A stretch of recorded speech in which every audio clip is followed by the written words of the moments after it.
We're thrilled to have Kimberly Flear here with us on the show. Thanks, Adam. And first off, got to ask, how you feeling? Yeah, I'm feeling really good. It's Friday. I live in a beautiful place. I feel good in my body. Gratitude is the superpower of the day.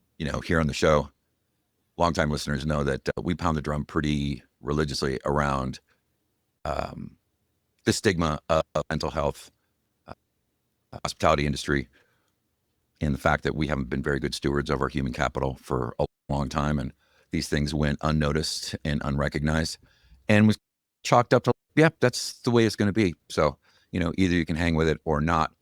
And what we've come to understand, especially through the pandemic, is we can do a lot better. As the founder and lead facilitator of Last Call Coaching, over the last several months, I've noticed that you've become a very focused voice on places like LinkedIn, talking about the stigma of mental health issues in the hospitality industry. And you're just not going to put up with that bullshit anymore. I'm not going to put up with it. No. It's really, I think, about being a voice for those who don't have one. We're silenced by stigma, and we're living in a culture that represents that it's always been this way and that there is no other way. And I'm here to kind of challenge those industry norms and be a little bit disruptive in the process. And I think that's quite a nature of someone who comes from the hospitality industry. We are known to be a little disruptive. We kind of don't conform to society's rules. We kind of take on that misfit kind of personality.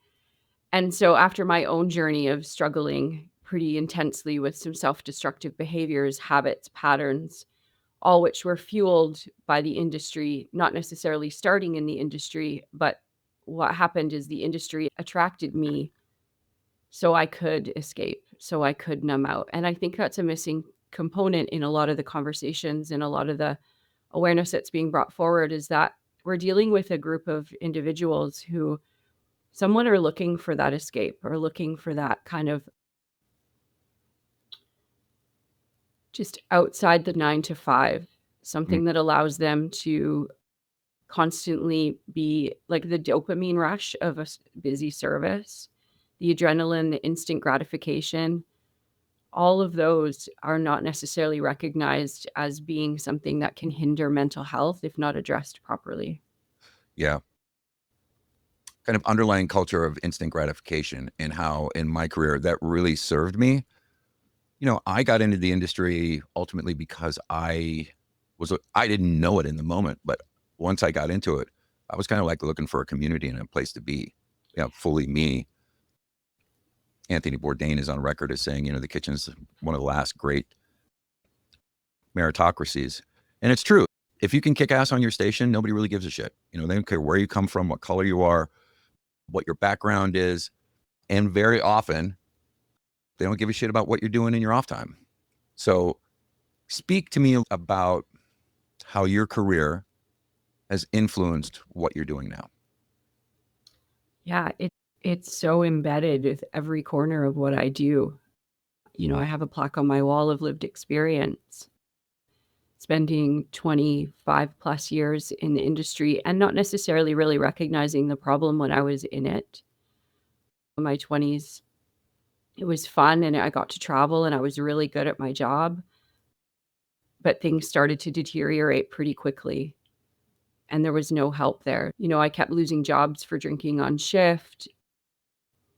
I kind of say sometimes the industry ate me up and spit me out without a resource in hand. And so that's really what sparked something inside of me. Once I cleared my own head, I had to take a step away from the industry.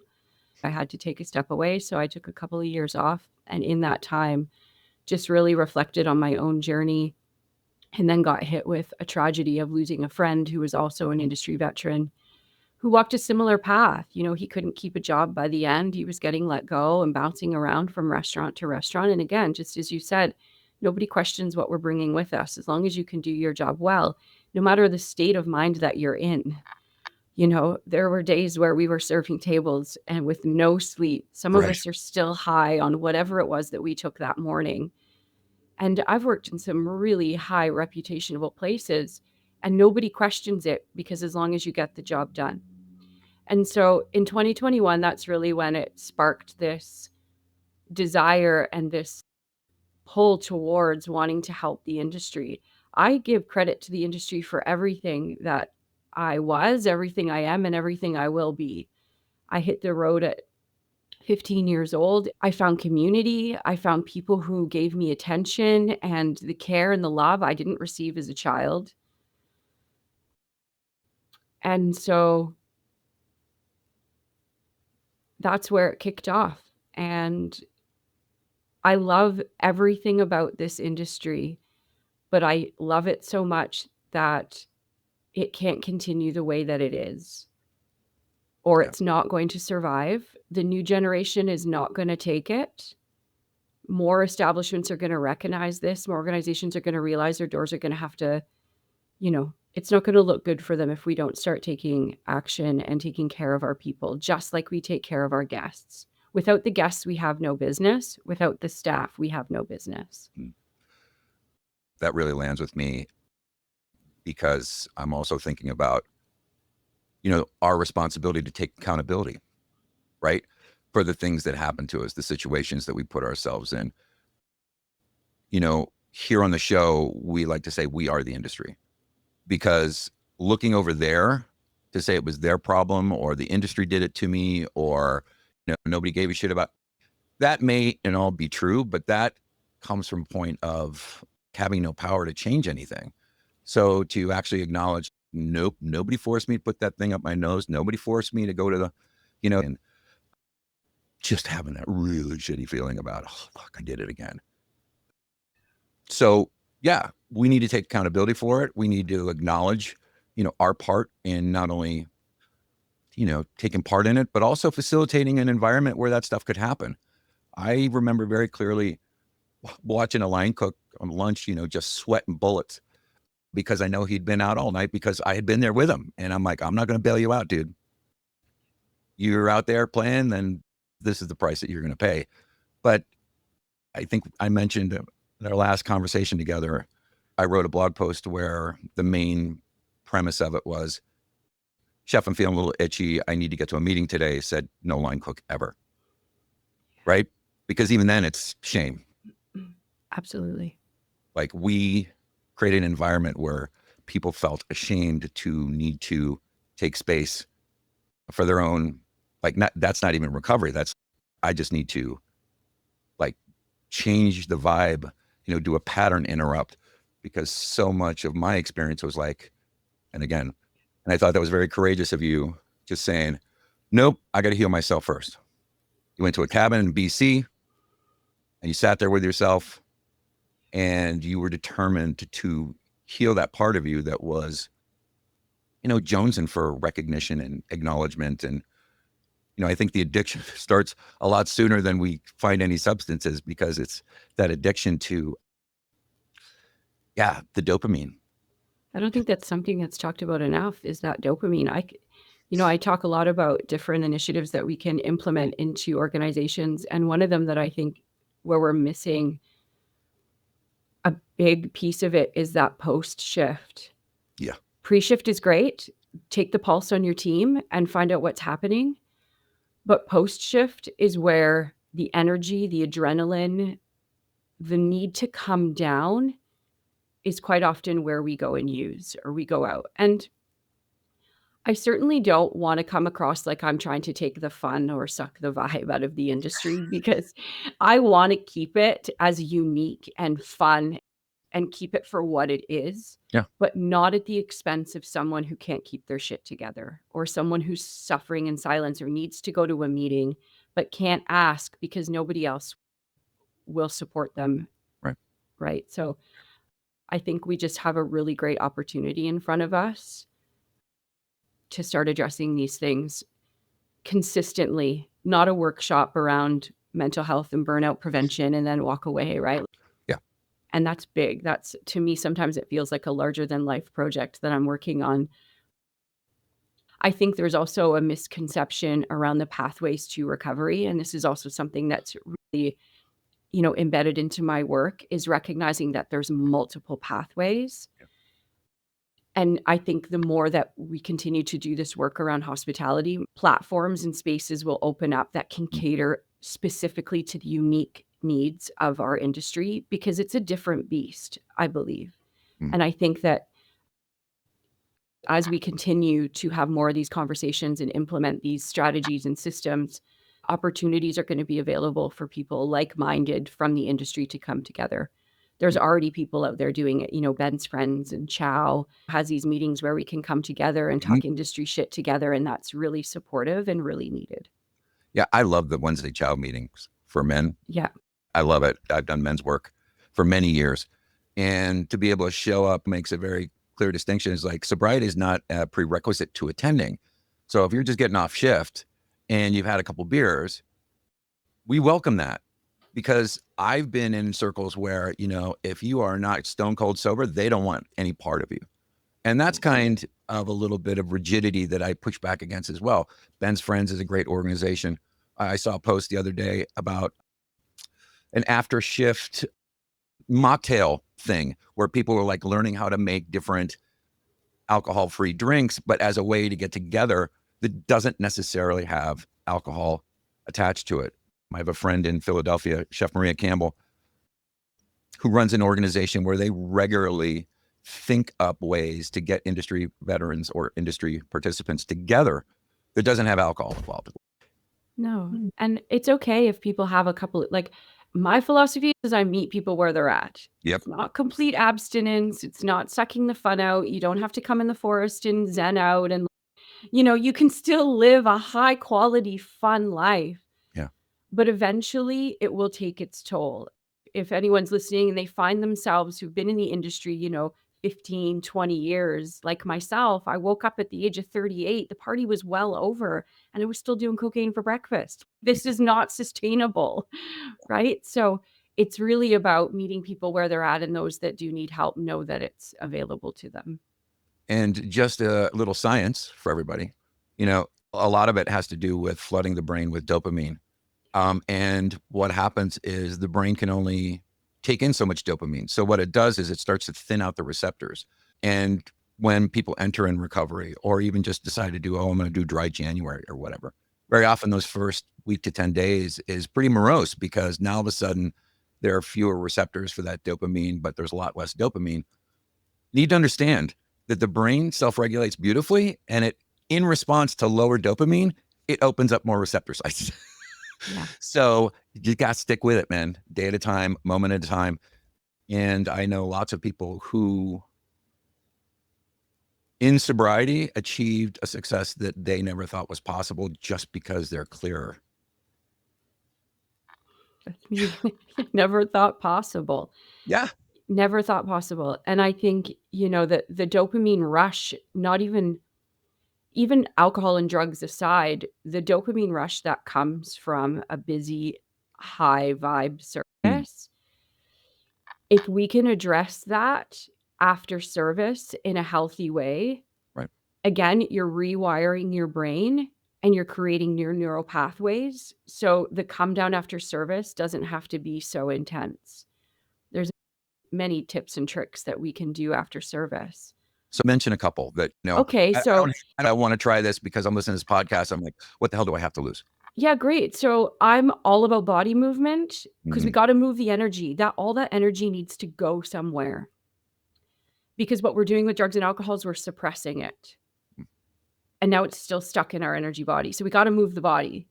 So even just to go out dancing is great. If you have to do it at home by yourself, if you're not comfortable doing it without alcohol, because I know that can be really awkward at first.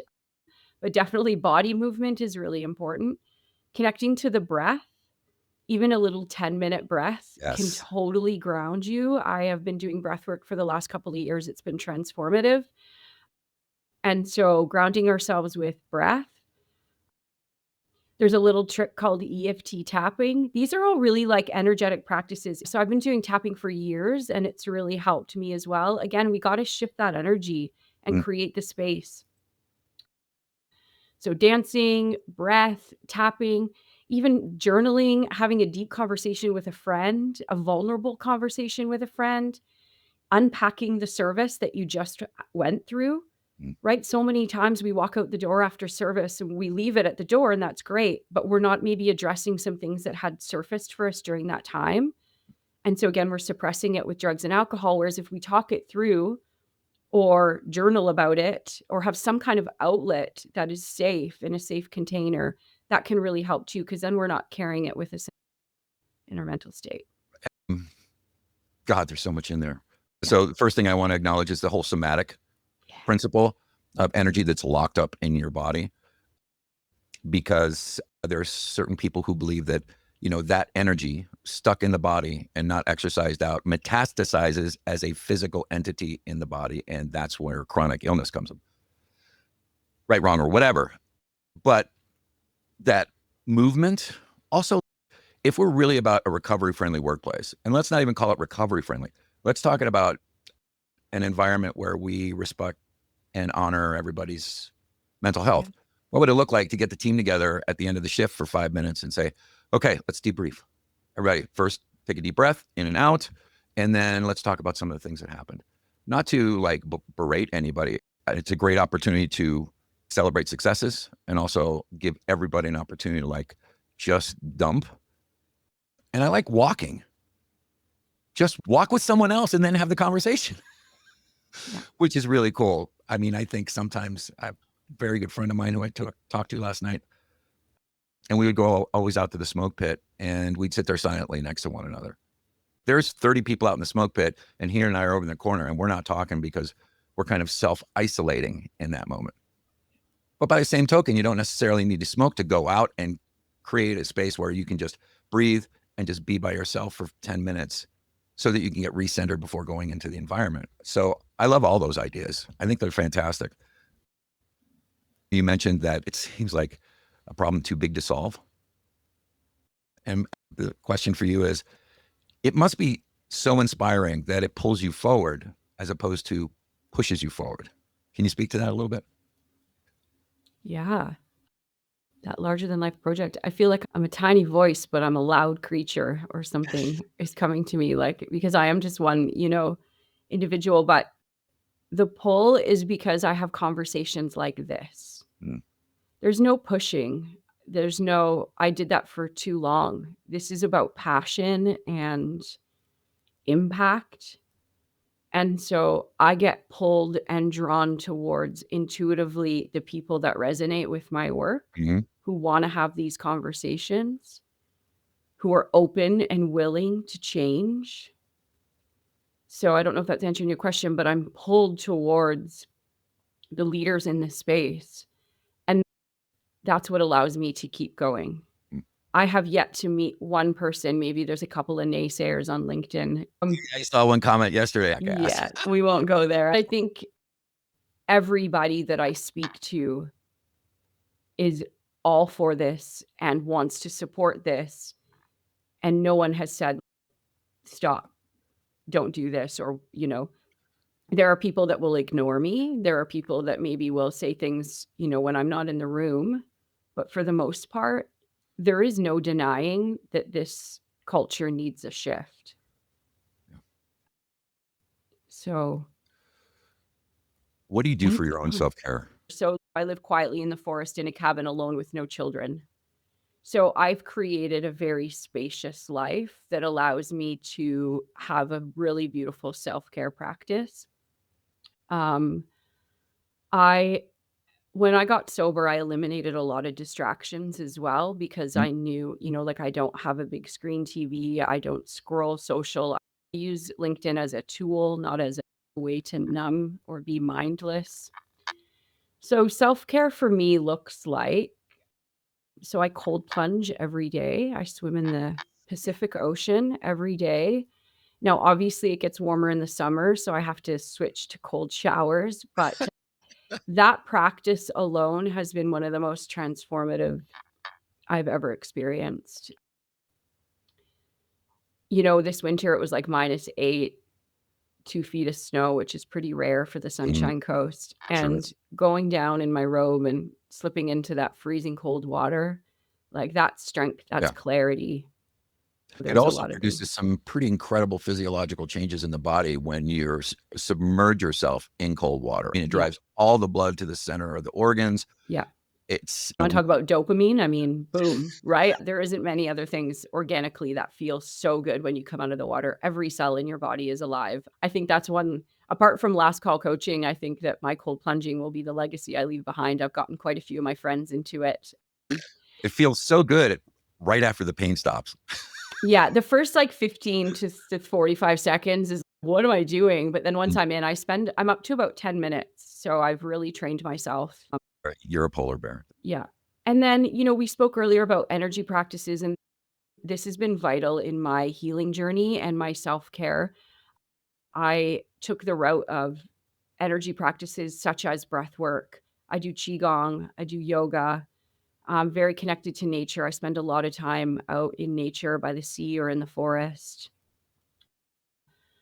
I'm constantly looking to improve myself. I'm always learning, whether it's different leadership styles or coaching practices, or I'm generally constantly not constantly, but when I create the space, absorbing information to better myself. I'm on a mission, for my own personal journey to feel and to live from my most optimal timeline.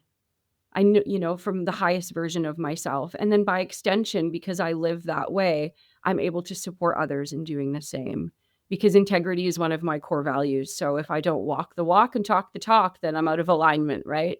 I was facilitating men's weekend 2 years ago or 3 years ago. And one of the guys was a member of kind of an alpha group. And he looked at me over the fireplace and he's like, dude, how the fuck can you be doing this, man? Look at you. You're fat. As a way of kind of like being out of integrity with the work. And that kind of pushed me back a little bit so far as to understand that was his viewpoint, his perspective, but it didn't naturally land with me. But, I've had some challenges physically. I've had a laminectomy fusion in 2007. The last 5 years it was in, I was in constant pain and didn't understand that it had broken in several different places. And so had to have it all pulled out and pulled back in again. So for me, the recovery has been a long road, but I continue to focus on what I like to call the 1% way, which is my only objective is to be 1% better than I was yesterday. That might mean, 1 pound more, walking 10 minutes more, like whatever that looks like, to be just 1% better than yesterday, as an idea of around Kaizen, small steps over time yield big results. She said, you got to design the alliance with your coaching clients. I said, design the alliance. Like, what the? And she has a process that she walks everybody through. So this is the alliance that we're going to agree to, and these are the non-negotiables. Day looks like, how I spend each of those blocks. What does my perfect day look like, and how close to can I get to actually achieving that every day from where I live, the things that are in it? Do I go running? Do I hike? Whatever that is. So how often am I consciously choosing, what I want my day, or am I just getting pulled along? And for years and years and years, especially in the hospitality industry, I was just pulled along, man. And not right, not wrong, but it's just like having the acknowledgement, like understanding that is a risk in the industry. And let's face it, in the 80s, there was this huge confluence of some perfect elements that came together to make working in the industry really cool, you know, and lots of people were coming into the industry. As a matter of fact, I remember, getting 500 resumes for a single position in the kitchen, and that lasted until it didn't. And so it wasn't really incumbent upon us as leaders or the industry to really look hard at how we were treating folks, because there was always someone else in back, even though looking back, I think all of us can probably recognize how we were treated that way. And like, well, we didn't fucking like it then. But when 6 million people leave the industry, what a huge opportunity. What a great reset to rethink everything. What is your biggest hope for Last Call Coaching for this year, for 2025? Just to keep putting the building blocks together. I'm going to continue to be consistent for 2025. More awareness, more education. There's some loose partnerships in the works right now with some people in Oregon. Constantly getting my name out there. my trainings out there. This is a long-term game, so it's hard to condense it into 1 year. I think that 2025 is really just about laying the foundation and working with people who are open and willing to begin this shift. I believe that being a catalyst for this kind of change is huge. Once we get that momentum going, like a snowball, the momentum's just going to continue to build and build. And then over time, we can start to see greater change. And what is your biggest fear for the industry? Well, that people are resistant to change. My biggest fear is that we lose another 6 million people. I don't think I bring a lot of fear to the table, to be honest. That's I kind of like when I tap into fear, I think that the only fear that lives in me is with my own ability. Like it's the personal development. That's the fear. It's not this industry is going to shift or else there will be no industry. Right, exactly. Right? It's not whether it's 15 years, 20 years, whatever it is. There's not a lot of fear in that. It's continuing to show up for myself, putting myself out there, doing those uncomfortable things, having the uncomfortable conversations that nobody wants to have, being vulnerable. This level of work that I'm doing has brought forth like far out. I thought I did all the healing when I got sober, but like entrepreneurship and putting my neck out and talking about addiction in hospitality has surfaced all the little critters again that I have to look at with my own self-development. But that's beautiful and amazing. That doesn't mean that I'm afraid and I'm going to curl up under a rock out here in the forest and not do it. Sure. To me, that's the pull forward, right? To continue to do this work is leaning into that fear. I just want to acknowledge you for your tenacity, your authenticity, your vision for an industry where recovery isn't a bad word. Yeah. Like I picture, like I have this vision of walking into restaurants and there's a little plaque on the wall that just acknowledges, hey, this restaurant is recovery friendly or whatever term or label. It doesn't have to say that, but like just some kind of recognition. We can put TripAdvisor reviews all over but how are we treating our staff? Let's start acknowledging that. And of course I picture my little pineapple on that. I got to brand it. I got to brand that plaque. Well, you gotta be careful about the pineapple brands. I know. I heard this. I know. But it is the symbol of hospitality, and I'm going to go with it. You go down to some of the oldest towns in New England, and the houses have very often either a picture of a codfish above the door or a pineapple because it what represented success. And let's be honest, hospitality staff are no surprise to be swingers as well. So I know there's more to the pineapple, but I think it's really great. And I just have this big vision of people really stepping up and putting their staff just as important as their guests. Well, please consider myself and Chef Life Radio and Chef Life Coaching as part of your alliance because we want to be where you're at. And we say to you, come on board because one more makes it all the more merrier. I'm grateful to be here. And so currently you're doing one-on-one coaching, correct? Yep. So I do one-on-one coaching. And are you planning on moving into group coaching with organizations? Yes. Yeah. So the bigger picture, like I love doing the one-on-one support. And that was originally where my whole business plan and structure was created to support the chefs and the servers and the bartenders. Right. But after a lot of reflection and having a lot of conversations with people, employers, I believe, are really where the shift needs to take place. And so implementing programs to address turnover, staff retention, guest satisfaction, all of those components that are affected by not taking care of our staff. Yeah. So working one-on-one with employers to implement these trainings and workshops, there's multiple ways that we could do that. So I think it starts from the top and more impact can be made when you're in front of a large organization. Sure. I mean, if nothing else, to have the buy-in from upper management. Yeah. He understands what you're trying to do. And so if someone wanted to get in touch with you to learn more about you and what you're doing, how do they do that? Yeah, great. So I'm really active on LinkedIn, as we mentioned before. So you can definitely find me on LinkedIn. My website is lastcallcoaching.com.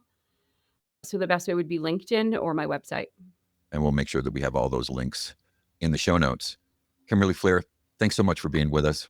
Thanks, Adam. I love All spending right. time with you. It's awesome. Yeah, I love it. Yeah, I look forward to it.